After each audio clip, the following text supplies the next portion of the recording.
Hi everybody, welcome to Steve's Garage. In this video I cover 5 items to make sure you and your car are prepared for winter. Please keep in mind that I'm making this list based off my own experience, so if you have your own ideas, feel free to leave a comment. As far as the order of the list goes, I'm going to knock off some easy ones first and then get into more detailed or complicated ones. So with that being said, washer fluid.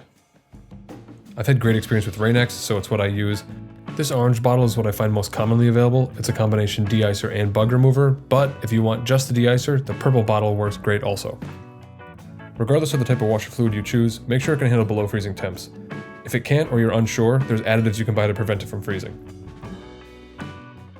As far as topping off the fluid goes, pop your hood, locate the blue cap, pop that open, pour some fluid in, and you're good to go.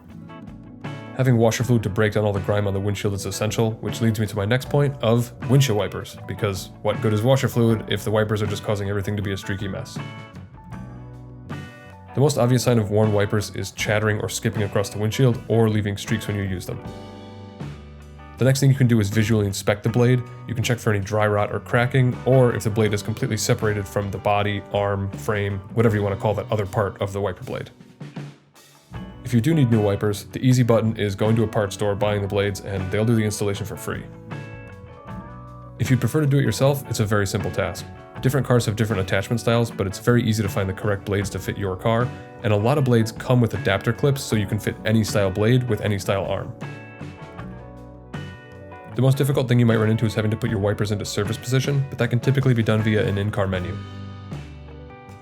Next on the list are your tires, which I honestly think are the most important because it's what keeps your car connected to the road, but it's not something you can replace yourself. Before I dive in, I'm going to say that a tire shop will do all of this for you. They will check your tire condition, age, pressure, inflate your tire, but dealing with the tire shop can be kind of a runaround.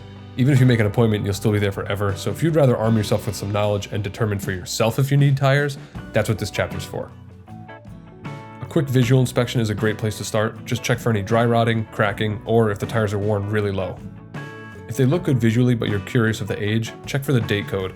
Look for DOT stamped on the side of the tire and then a bunch of numbers. The last 4 digits of those numbers is what we're looking for. The first 2 are the week and the last 2 are the year. So in this case, it's the 7th week of 2021. I'm not going to tell you when to replace your tires, but I will say that a tire shop probably won't mount something that's more than 6 or 7 years old. I say this because if you buy something like a used set of snow tires, make sure that they're new enough that the tire shop will actually work with them. If you're looking at the tires and you think the tread depth is questionable, there's a couple things you can do. Buy a tread depth gauge, which is probably overkill, or just take a penny and use that. Take the penny, face Lincoln's head down, and stick it between the treads. If you can see the top of Lincoln's head, you absolutely need new tires. If you're getting close, maybe. If he's well hidden, you're totally fine. A sub-item under tires is checking your tire pressure. It's important for fuel economy, traction, and tire wear. I'm sure everyone knows about these pencil-style tire gauges. They're available everywhere, they're really cheap, and easy to keep in your glove box. My problem with them is that I personally don't really like using them, and they can sometimes be inaccurate. Now don't get me wrong, I've used these things for years, I typically keep one in my glove box, but I have a nicer gauge that I keep at home in my toolbox. It's easier to use, easier to read, and bonus points, it glows in the dark. That being said, anything is better than nothing, so don't fret too much about a pressure gauge, pick one up and check your tires. As far as what your tire pressure should be, check the inside of your gas door, the driver's side door jamb, or if all else fails, the owner's manual.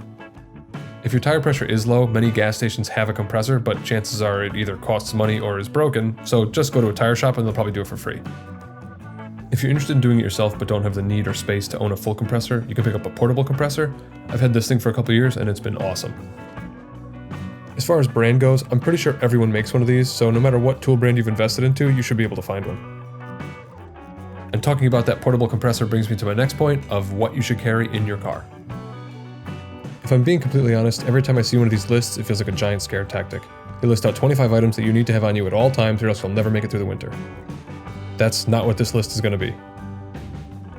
All joking aside, there are a few things you should carry with you during the winter months. I think the best advice though is to be prepared for the type of driving that you're going to be doing and the type of car that you own. For example, I take shorter trips in a populated area, so I travel pretty light compared to someone who might live in a rural area that has longer drives and spotty cell service. An ice scraper or snow brush or a combination of the two is something you should absolutely have in the trunk or backseat of your car. You never know what type of weather you're going to hit or what might freeze over while you're out of the house. I've had this one forever. It's made of aluminum. I have no complaints with it. I prefer the longer ones, but ultimately get whatever you want and what works best for you. You probably leave the house with a hat and gloves on, but a pair of work gloves is never a bad idea. These are waterproof, they're insulated, they'll stand up to digging yourself out of some snow, changing a flat tire, and chances are you have the perfect place to keep these. A cell phone is not a proper flashlight, which is why you should carry one. It won't drain your phone battery, and it'll have way better light output. In terms of something like this mag light, they're a long-time favorite for a reason. I've personally had this one since I turned 16, and it's still kicking. I've got this flashlight here, a little more compact. It's got magnets, runs on a drill battery. Not a bad bet either, especially if you want to carry something like this portable compressor that I showed earlier. This also has a flashlight on it. It runs on a drill battery or cigarette lighter power from your car. So it's a pretty nice thing to have.